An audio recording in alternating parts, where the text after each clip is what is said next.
Have you ever kept a family secret for decades? I won't ask what, just curious. I had been wrestling with that persistent basement leak for what felt like an eternity. The sort of insidious problem that transformed my once tidy laundry area into an impromptu swimming hole and forced me to confront the cascade of questionable decisions that culminated in purchasing this creaky old house in the sleepy suburbs of Dayton, Ohio, where neighbors maintained an air of flawless domesticity through their impeccably trimmed hedges and weekend barbecues that masked deeper undercurrents of envy and unspoken judgments. My name is Sarah Jenkins, a 42-year-old single mother navigating the relentless demands of raising two energetic children while piecing together a semblance of stability after my ex-husband Tom's abrupt departure 2 years prior.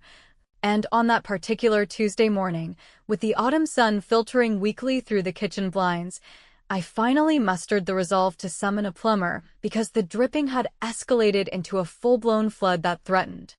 to ruin the foundation of the life I had so painstakingly rebuilt from the remnants of our fractured marriage. Lily, my bright-eyed 8-year-old daughter, who inherited her father's stubborn streak but my unyielding determination, was already at school participating in her third-grade art class, where she excelled at drawing fantastical worlds far removed from our everyday realities, while Max, her 6-year-old brother with his mop of unruly curls and insatiable curiosity about everything mechanical, had just settled into a nap upstairs after an exhausting morning spent pursuing our aging golden retriever through the backyard leaves that crunched underfoot like brittle secrets. The plumber arrived precisely on schedule. A sturdy man in his late 50s named Mike who hefted his battered toolbox with the weary assurance of someone who had unraveled countless domestic disasters and emerged with stories that could fill a barroom with reluctant laughter. And he descended into the basement. Without unnecessary preamble, his work boots thudding softly against the wooden steps as he assessed the chaos of pooled water and tangled hoses that I had attempted to mitigate with buckets and towels in a futile display of self-reliance. I lingered at the top of the stairs initially, clutching my steaming mug of coffee that had gone lukewarm from my distracted sips, engaging in the obligatory pleasantries about the unusually early frost nipping at the air and how the changing foliage painted the neighborhood in hues of amber and crimson that belied the chill settling into my bones. But truthfully, I was grateful for his silence because it allowed me to avoid dwelling on the financial strain of this repair amid the stack of unpaid bills from Tom's lingering gambling debts that he had conveniently forgotten to mention before vanishing into his transient world of odd jobs and empty promises. As Mike delved deeper into the task, threading his snake tool into the main drain near the ancient vent grate, a relic from the house's mid-century construction that had always emitted a faint musty whisper during humid summers, he began narrating the procedure in a gruff monotone about sediment buildup and the inevitability of aging infrastructure in these post-war homes built for endurance rather than elegance, his voice reverberating off the cinder block walls in a way that amplified the isolation of the space below ground level where shadows clung persistently to the corners. Everything proceeded with the mundane rhythm of routine maintenance until abruptly, without warning, his movement ceased, the metallic tool clattering to the floor in a discordant echo that shattered the monotony and sent an inexplicable shiver racing along my spine because in that suspended instant, the atmosphere shifted from banal inconvenience to something profoundly unsettling, as if the house itself had exhaled a held breath laced with malice. I ventured down the steps then, my bare feet padding cautiously on the cool risers while questions bubbled up about whether he had encountered a more severe obstruction or perhaps a family of rodents nesting in the pipes, my tone laced with feigned casualness to mask the unease coiling in my stomach like overbrewed tea. And upon reaching the bottom, I found Mike transfixed before the vent, his broad shoulders rigid and his face drained of its ruddy complexion under the harsh glare of the single hanging bulb that swung gently from an unseen draft. He turned toward me slowly, his eyes locking onto mine with an intensity that conveyed volumes beyond words, and in a voice reduced to a hoarse whisper that barely penetrated the damp air. He urged me to gather my children immediately and evacuate the premises without delay or explanation, the command so laced with primal fear that it bypassed rational thought and ignited a surge of protective instinct deep within me, compelling my body to respond before my mind could catch up. Compelled by the raw urgency in his expression, I edged closer to peer into the vent's yawning darkness, my breath catching as a fleeting anomaly materialized within the gloom. A pallid glimpse of what appeared to be a human hand or perhaps a gloved appendage wedged unnaturally amid the dust-laden ducts, its fingers splayed in a silent accusation that evoked visions of intruders who had infiltrated our sanctuary undetected, monitoring our vulnerabilities from the very heart of our home where we believed ourselves most secure. Tremor seized my hands then, the coffee mug slipping precariously as a torrent of adrenaline coursed through my veins, flooding my thoughts with nightmarish scenarios of stalkers exploiting the overlooked crevices of suburban living, and in that heartbeat of horror, I pivoted on my heel, ascending the stairs 2 at a time while barking mental commands to myself about prioritizing the kids' safety above all else, snatching up my oversized purse stuffed with essentials and the emergency go-bags I had assembled in a half-hearted nod to preparedness after binge-watching episodes of home invasion documentaries during those lonely evenings when doubt about my solo parenting prowess gnawed relentlessly. Lily's school bus was scheduled to return within the hour, so I roused Max from his slumber with gentle coaxing, bundling his small frame into a jacket and securing him in the car seat with mechanical efficiency born of habit. Then I ignited the engine and accelerated away from the curb as if pursued by phantoms, the familiar streets blurring into a haze of manicured lawns and minivans that now seemed fraught with hidden threats rather than comforting normalcy. We didn't halt until reaching the faded motel on the periphery of town, a budget haven with peeling paint and vending machines humming promises of fleeting comfort, where I checked in using a fabricated surname that felt absurdly cloak and dagger for a woman who just yesterday had fretted over PTA bake sale. Logistics, herding the children into the cramped room adorned with outdated floral bedspreads while I double-locked the door and yanked the threadbare curtains closed against the prying eyes of passers-by. To maintain an illusion of adventure for their sake, I spun a yarn about an impromptu getaway sparked by Mommy's need for a respite from household woes, complete with promises of room service treats and cartoon marathons, but beneath the facade, my mind churned through the anomalies I had dismissed as quirks of an old house, the nocturnal groans that I attributed to thermal expansion rather than deliberate footsteps, the sporadically vanishing pieces of mail that I chalked up to postal inefficiencies instead of targeted interference, and the overly inquisitive nature of my neighbor Karen, whose polished exterior and penchant for unsolicited advice about my finances now struck me as suspiciously informed. As the afternoon waned into evening, with the kids engrossed in scribbling on the motel's complimentary stationery and the television droning softly in the background, I paced the worn carpet, thumbing through my contacts while weighing the merits of alerting the authorities against the potential scrutiny it would invite upon Tom's unresolved entanglements and my own precarious financial equilibrium. A hesitation that stemmed from a deep-seated aversion to appearing as the hysterical divorcee in a community that thrived on perceptions of composure. Just as I resolved to document the incident with photos upon our eventual return, my cell phone vibrated insistently with an incoming call from an unrecognized number, and, upon answering, a voice emerged distorted through some filter yet hauntingly recognizable in its undertones, inquiring mockingly about the plumber's enlightening visit and issuing a veiled admonition to refrain from meddling in matters beyond my ken. A threat that crystallized the peril into something personal and immediate, underscoring that the anomaly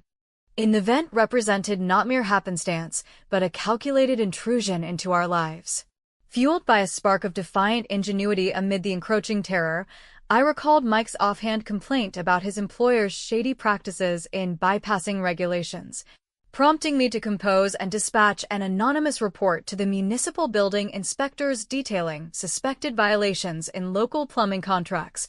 a subtle counterstrike that provided a fleeting sense of agency as I imagined the bureaucratic ripples disrupting their operations without exposing my own vulnerability. Yet as twilight deepened and the motel's parking lot filled with the silhouettes of weary travelers, Resounding knock reverberated against the thin door panel, halting my breath and silencing the children's playful chatter in an instant that stretched into eternity, leaving me frozen with the weight of uncertainty pressing down like the unseen forces that had already begun to unravel the threads of my carefully woven existence. That insistent knock at the motel door proved to be nothing more sinister than the overzealous manager delivering an unsolicited stack of complimentary shampoo bottles and a reminder about checkout policies.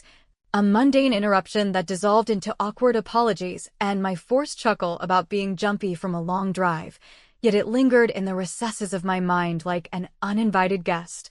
amplifying the pervasive sense of vulnerability that had taken root ever since Mike's chilling discovery in the basement vent and transforming every ordinary sound into a potential harbinger of the dangers I could no longer afford to ignore in my quest to shield my family from the encroaching shadows of an unknown adversary. With the kids momentarily distracted by the colorful labels on the toiletries, turning them into makeshift toys that sparked their imaginative games of treasure hunts across the threadbare carpet,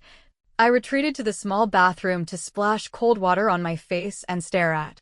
my reflection in the cracked mirror, where the lines of exhaustion etched deeper around my eyes served as a stark reminder of the toll exacted by years of single-handedly managing the household finances, strained by Tom's irresponsible escapades into high-stakes card games that he masked as harmless recreation until the collectors started circling like vultures over our shared assets. The suburbs of Dayton had always represented a sanctuary of sorts for me after the divorce,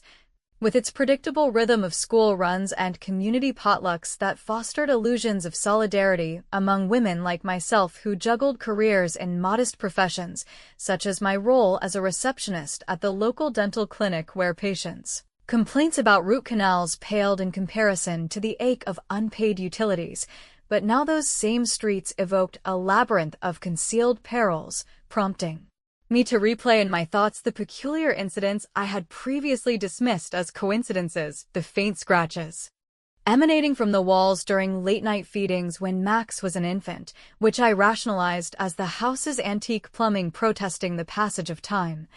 or the way certain personal items like my spare house key seemed to migrate inexplicably from the kitchen drawer to the laundry hamper, anomalies that in hindsight carried the weight of deliberate surveillance rather than absent-mindedness. As dusk settled over the parking lot, painting the asphalt in elongated shades of indigo and casting the neon vacancy sign in a flickering glow that mirrored my unsteady resolve,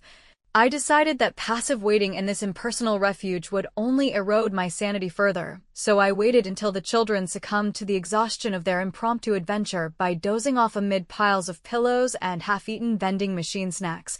Then I slipped out into the cooling evening air, my lightweight jacket zipped against the autumn bite as I made my way to the nearby gas station payphone that stood like a relic from a bygone era under the harsh fluorescence of security lights. From there, I dialed Jenna's number, my old confidant from our high school days in the same neighborhood where we had shared secrets about crushes and curfews. Now a sharp-witted real estate agent whose knowledge of property histories could unravel threads I lacked the expertise to pull, and after a brief hesitation where she mistook my urgency for exaggeration born of stress, she agreed to meet me at a quiet diner on the outskirts the following morning, her voice laced with concern that bridged the years since our paths had diverged into separate orbits of adult responsibilities. True to her word, Jenna arrived at the Greasy Spoon establishment with its 4 mica counters and the comforting aroma of sizzling bacon that evoked memories of simpler Saturday mornings. Sliding into the booth opposite me with a thermos of strong coffee and a notebook already open to sketches of subdivision blueprints, where she listened intently as I recounted the plumber's warning and the shadowy apparition in the vent without interruption, her brow furrowing deeper with each detail until she revealed fragments of local lore about the post-war housing boom that had left behind undocumented utility corridors snaking beneath the soil, ostensibly for municipal access, but occasionally exploited by unscrupulous elements for unauthorized entries that blurred the lines between maintenance and malice. Emboldened by her insights yet wary of drawing her into my peril, I resolved to return to the house under the veil of nightfall, parking my nondescript sedan several blocks away in a cul-de-sac lined with silent family homes whose porch lights winked like distant stars. Then navigating the interconnecting backyards on foot with the stealth of someone unaccustomed to such clandestine maneuvers, my pulse quickening at every rustle of leaves or distant bark that could signal pursuit or merely the whims of wildlife. The property loomed before me as I approached from the rear, its outline familiar yet foreboding in the moonlight that filtered through overhanging branches, and when I inserted the key into the back door lock, it resisted momentarily as if the mechanism sensed my intrusion, finally yielding with a soft click that echoed my mounting trepidation as I eased inside and secured the door behind me, the interior enveloped in an unnatural stillness broken only by the distant hum of the refrigerator. Descending to the basement with measured steps, my cell phone's flashlight piercing the obscurity like a hesitant beacon, I approached the offending vent with a mixture of dread and determination, noting immediately that the grate hung askew with fresh tool marks scarring the surrounding metal that suggested hasty tampering in my absence. A discovery that propelled me to scour the adjacent storage area where piles of holiday decorations and forgotten tools concealed a warped floorboard beneath the water heater, which I pried loose with trembling fingers to uncover a concealed tin box containing a tarnished key inscribed with cryptic symbols alongside a faded scrap of paper bearing Tom's unmistakable scrawl demanding repayment of a substantial sum or facing unspecified consequences, the implications crashing over me like a rogue wave because it illuminated how his unresolved vices had entangled our domestic haven in a web of avarice that extended far beyond our divorce decree. A sudden scuffle overhead yanked me from the revelation, propelling me toward the narrow egress window where I glimpsed Karen's unmistakable figure traversing my lawn with purposeful strides, her flashlight beam sweeping methodically as if questing for errant evidence or perhaps verifying the fruits of some collaborative scheme, her muttered soliloquy about intrusive busybodies drifting faintly through the pane until she withdrew into the obscurity of her own abode. Seizing the opportunity for a modicum of retribution against her perpetual meddling that now carried sinister undertones, I composed a discreet message to the neighborhood email chain upon regaining the motel, artfully alluding to Karen's clandestine liaison with the community center coordinator in phrasing that danced on the edge of innuendo without outright libel, igniting a flurry of speculative replies that promised to tarnish her facade of propriety in the most delightfully ironic fashion while I savored the brief empowerment it bestowed. Dawn crept in with deceptive tranquility, but as I experimented with the retrieved key on the motel's auxiliary ventilation panel in a bid to decipher its purpose, the grate swung open to expose not machinery, but the glinting stare of unfamiliar eyes peering back from the depths, human and laden with unspoken intent that shattered the fragile barrier between flight and confrontation. Those glinting eyes in the motel's vent turned out to belong to a scrawny tabby cat that had somehow infiltrated the building's aging duct system during its nocturnal prowls, emerging with a disgruntled yowl and a cloud of dust that sent me into a fit of coughing while the creature bolted across the parking lot toward the underbrush, a comical resolution to the mounting tension that had me laughing shakily at my own overactive imagination even as it underscored how fragile my nerves had become. In the wake of the basement revelation and the cryptic key now weighing heavily in my pocket like a talisman of unresolved betrayals, with the kids clamoring for breakfast amid the motel's continental spread of stale bagels and watery orange juice that barely qualified as sustenance, I bundled them into the car and headed straight for Jenna's cozy split-level home on the other side of town, a place filled with the warmth of family photos and the faint scent of vanilla candles that always made me envious of her stable marriage and two teenagers who navigated adolescence with far less drama than my own little ones, leaving Max and Lily in the care of her son Ethan, who distracted them with video games in the basement while Jenna and I sequestered ourselves in her sunlit kitchen to dissect the evidence I had unearthed during my nocturnal foray. Over mugs of her robust brew that chased away the chill of uncertainty, Jenna pored over the key and the note in Tom's handwriting, her realtor's instincts kicking in as she cross-referenced public records on her tablet.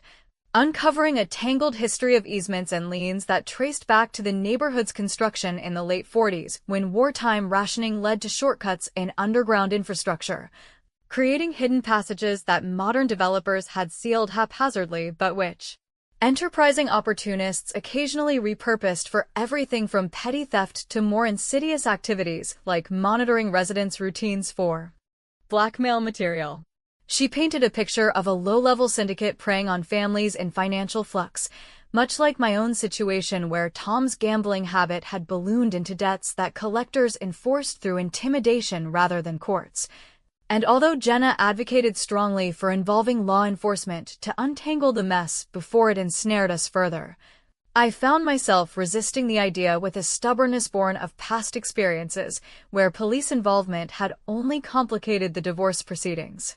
and painted me as the unreliable parent in custody hearings, a dilemma that pitted my desire for swift justice against the fear of upending the kids' fragile sense of security in a world already rife with adult shortcomings. Opting instead for a direct confrontation that Jenna reluctantly endorsed as a means of gathering more intel, we mapped out a route to Tom's auto repair garage on the industrial fringe of Dayton, a grease-stained outpost where he eked out a living fixing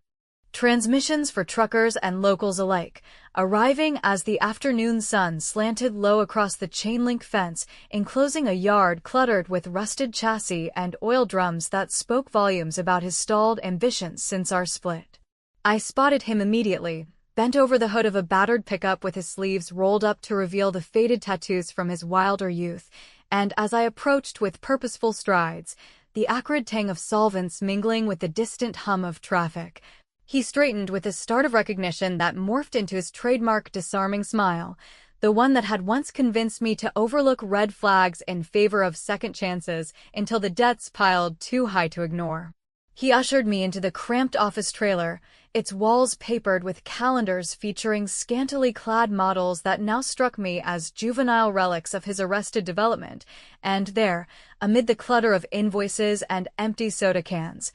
I laid out the key and note without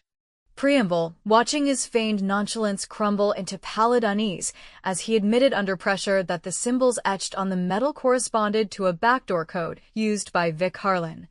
a pawnshop owner and small-time enforcer who fronted a ring of debtors through rigged card games at underground venues disguised as social clubs. Tom's confessions spilled forth in a rush, detailing how Vic's operation extended to installing discreet surveillance in compromised homes via those forgotten tunnels, capturing footage of valuables and vulnerabilities to pressure repayments without the messiness of violence.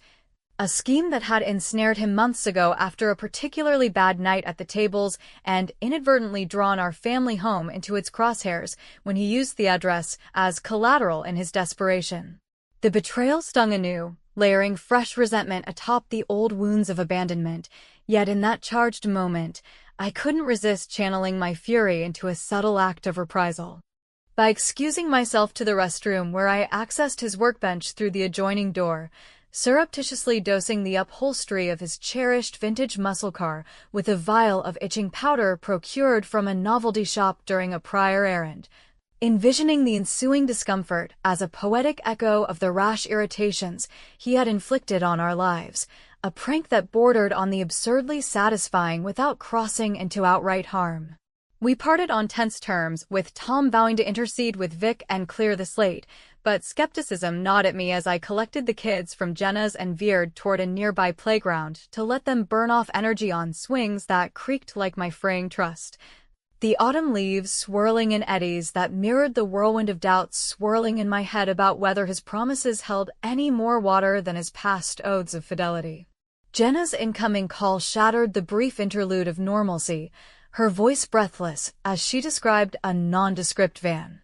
shadowing her vehicle after leaving a supply run for our investigation, its dark windows reflecting the paranoia that now colored every turn, prompting me to accelerate away from the park with the children strapped in and oblivious to the stakes,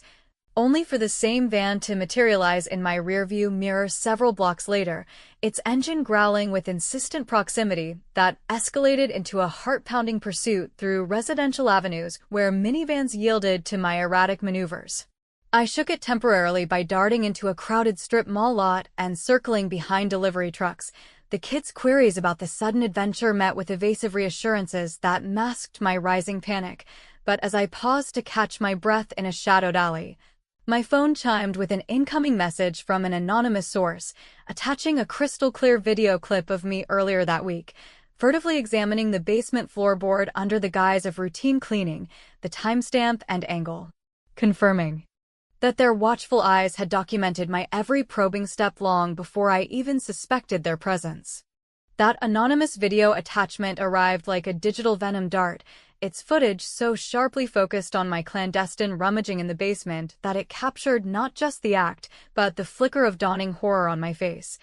An intimate betrayal broadcast from the shadows that made my stomach churn with the realization that Vic's surveillance web extended far beyond physical intrusions into vents and tunnels, infiltrating the very devices we relied on for connection in our isolated suburban lives, where smart homes promised convenience, but delivered unwitting complicity in our own undoing. I deleted the file in a frenzy, my fingers fumbling across the screen as if erasing pixels could obliterate the violation. Then powered off the phone entirely and stashed it in the glove compartment while urging the kids to buckle up tighter for what I framed as an extended scenic drive through the winding backroads of Dayton's outskirts, where golden fields abutted forgotten orchards and the air carried the earthy promise of impending harvest that contrasted sharply with the barren fear taking hold of me. Jenna rendezvoused with us at a nondescript coffee shop tucked away in a strip mall surrounded by discount stores and fast food joints that served as the lifeblood for middle-class families like ours scraping by on salaries that barely covered the rising costs of groceries and gas. Her arrival marked by a hurried scan of the parking lot before she joined me in the vinyl booth, where over steaming lattes that tasted more of comfort than caffeine, we analyzed the implications of the clips. Metadata suggesting it originated from a local IP address tied to Vic's pawnshop domain. She elaborated on the network's modus operandi, drawing from whispers in real estate circles about how these operators exploited outdated municipal blueprints to access subterranean conduits originally designed for wartime shelters, but repurposed in the modern era for embedding wireless nodes that harvested data on residents' habits, from online banking logins glimpsed over shoulders to conversations about financial woes that fueled extortion schemes targeting divorcees and single parents who lacked the resources for robust security systems. Jenna's counsel leaned heavily toward professional intervention this time, her eyes pleading as she outlined the risks of solo sleuthing in a setup where accomplices could be anyone from the mail carrier to the PDA treasurer. Yet I wavered once more. Ensnared by the internal conflict of preserving my autonomy after years of Tom's unreliability had taught me to distrust institutional help that often prioritized procedure over personal stakes, a reluctance that isolated me further by alienating even my closest ally and likely drew your frustration as a viewer witnessing a woman prioritizing pride over prudence in the face of mounting evidence. Undeterred by the peril, we devised a bolder strategy to infiltrate Vic's inner sanctum directly, with me adopting the guise of a distressed seller hawking heirloom jewelry inherited from a fictional aunt while Jenna positioned herself in a getaway vehicle nearby. The plan unfolding that very evening as I navigated the pawnshop's dimly lit interior cluttered with glass cases displaying tarnished watches and faded photographs that evoked the faded dreams of countless depositors. Vic himself presided behind the counter, his slicked-back hair and monogrammed vest projecting an aura of faux legitimacy that masked the predatory gleam in his eyes as he appraised my offered pieces with exaggerated skepticism, bantering about market fluctuations and the economy's squeeze on folks in our demographic who turn to quick cash amid job uncertainties and family upheavals. Steering the conversation toward surveillance gadgets under the pretense of protecting my valuables, I name-dropped Tom's garage as a reference point for local reliability, eliciting a subtle stiffening in Vic's posture that betrayed his entanglement, and when he excused himself to consult a ledger in the back room, I seized the moment to rifle through his desk drawers, pocketing a slim USB drive etched with the same cryptic symbols as the key. its contents potentially holding the blueprint to dismantling their operation without alerting the authorities prematurely. Reuniting with Jenna in the lot under cover of encroaching nightfall, we retreated to her home office, where she decrypted the drive on a secure laptop, unveiling a trove of encrypted videos and spreadsheets chronicling dozens of households in our subdivision, including harrowing clips of my children frolicking in the backyard oblivious to the lens hidden in the eaves. The invasion so profound that it ignited a righteous fury within me, transforming grief into a calculated resolve to strike back. At the heart of their facade, channeling that indignation into ingenuity, I crafted an anonymous online post for the local community forum, masquerading as an investigative blogger who had uncovered Vic's so-called charity for struggling veterans as a front for laundering extortion proceeds, complete with doctored screenshots from the USB that blurred sensitive details while highlighting ironic discrepancies in his tax filings. The narrative woven with witty asides about how a man preying on the vulnerable might find his own pockets picked by public scrutiny, and within hours, the thread exploded with outraged comments from neighbors sharing similar suspicions, donations to his fund evaporating like morning mist, and his reputation fracturing in the digital town square that amplified every whisper into a roar. The triumph was bittersweet, a momentary balm against the erosion of trust in the community I had once cherished for its unassuming camaraderie, but elation curdled swiftly as we loaded the kids for the drive back to a safe house Jenna had arranged, the route taking us through arterials clogged with evening commuters whose brake lights pulsed like warning beacons, only for a familiar van to insinuate itself into the flow behind us, its high beams flashing aggressively as it weaved closer, transforming the mundane commute into a harrowing standoff where every merge and signal felt like a chess move in a game where my family's safety hung perilously in the balance. The van's aggressive pursuit intensified as it nudged my rear bumper with calculated menace on the rain-slicked highway leading out of Dayton's bustling core, the impact sending a jolt through the vehicle that rattled the kids' booster seats and spilled the remnants of their fast food drinks across the floor mats, forcing me to grip the wheel with white-knuckled determination while weaving through lanes of startled drivers who honked in futile protest against the unfolding chaos that blurred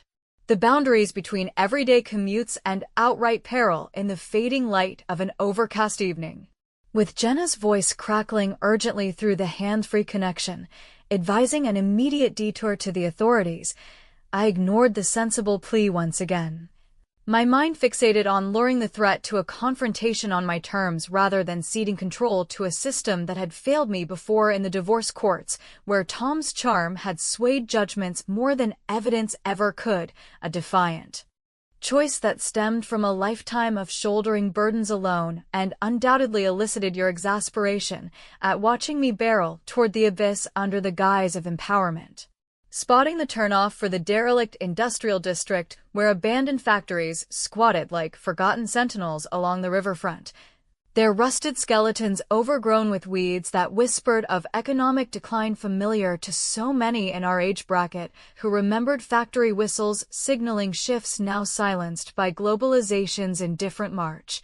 I veered sharply onto the potholed access road, the van mirroring my maneuver with predatory precision as puddles exploded under tires and the kids' whimpers escalated into full-throated cries that tore at my resolve, but steeled my focus on the warehouse Jenna had pinpointed from old property listings as a nexus for the underground tunnels. Abandoning the car in the shadow of a looming silo, its door creaking open to the chill wind laced with the metallic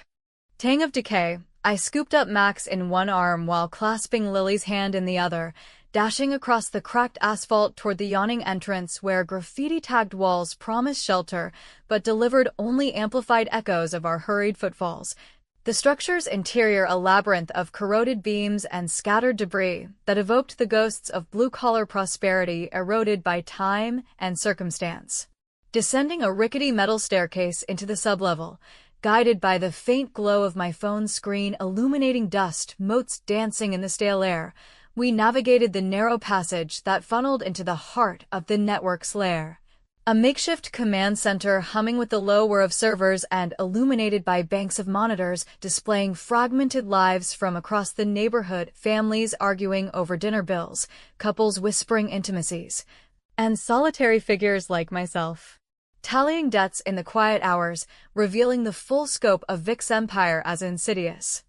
harvest of vulnerabilities peddled to higher bidders in the shadows of legitimate commerce. There, amid the tangle of cables snaking across concrete floors like veins pulsing with illicit data, stood Vic, flanked by his burly associates whose faces I vaguely recognized from community events disguised as upstanding locals, and shockingly, Tom lingered at the periphery with downcast eyes and fidgeting hands, his presence a final twist that shattered any lingering illusions of his redemption arc and ignited a blaze of betrayal-fueled clarity about how his complicity had invited this infestation into our home under the pretense of settling scores. Vic's smug monologue unfolded then, detailing the operation's elegance in exploiting post-war bunkers for undetectable access points that allowed them to embed cameras and microphones in vents and attics, amassing dossiers on targets like me who navigated midlife transitions with frayed safety nets, selling the intelligence for everything from identity fraud to coerced loans that perpetuated the cycle of desperation among the very demographic that shouldered the nation's economic burdens. The kids huddled behind a console stacked with outdated hard drives, their wide eyes reflecting the flickering screens that now included live feeds of Jenna alerting the police from a safe distance. A precaution I hadn't anticipated, but which bought us precious seconds as Vic advanced with threats laced in false civility about making examples of meddlesome ex-wives who poked at hornets' nests. Tom's interjection came haltingly, a mumbled apology laced with excuses about protecting us in his twisted way by feeding just enough information to keep Vic at bay, but the hollowness of his words fueled my counteroffensive. Drawing on the tech-savvy hacks Jenna had shown me earlier to activate a preloaded virus on the pilfered USB now inserted into their mainframe, watching with grim satisfaction as files corrupted in cascading failures that wiped months of surveillance footage while I swung a scavenged fire axe at the central server rack, sparks erupting in a spectacular display that short-circuited the room's power and plunged us into momentary pandemonium, where Vic's lunge for me faltered over the snarl of live wires, his dignified facade crumbling into comical flailing as one goon tripped into a puddle and the other backed away from the acrid smoke billowing like Judgment Day. In the ensuing confusion, we fled upward through an alternate exit that Jenna had mapped, emerging into the downpour where patrol cars converged with lights piercing the gloom like vindication. The officer's questions met with my carefully curated narrative of stumbling upon burglars in the act of raiding the site for valuables, omitting Tom's involvement to spare the kids further upheaval and allowing Vic's crew to scatter into the night with only partial arrests that left the operations fringes intact. Days blurred into a tentative normalcy as the house underwent fumigation and reinforced security, with neighborhood whispers evolving from suspicion to solidarity in the wake of the forum's exposes that had painted Vic as the villain without implicating innocence. Yet the final revenge crystallized in my anonymous tip to the IRS about discrepancies in Tom's garage filings intertwined with Vic's finances, a bureaucratic snare that promised audits and liens without the spectacle of trials, delivering a witty closure to his era of evasion as I imagined him sweating over spreadsheets much like I had over our mortgage statements. Life resumed its rhythm with school routines and dental office shifts, the children chattering about new adventures unmarred by the ordeal, but ambiguity shadowed every milestone. The unexplained hang-ups on the landline that could stem from telemarketers or remnants of the ring, the fleeting silhouette beyond the window on windy nights that mimicked tree branches yet evoked watchful intent, and the quiet doubts about whether Tom's partial confession masked deeper loyalties, or if neighbors like Karen harbored silent complicity in the network's dispersal rather than destruction, leaving me to navigate an existence laced with vigilance and the haunting question of how deeply betrayal can burrow into the foundations of trust before the cracks become irreparable.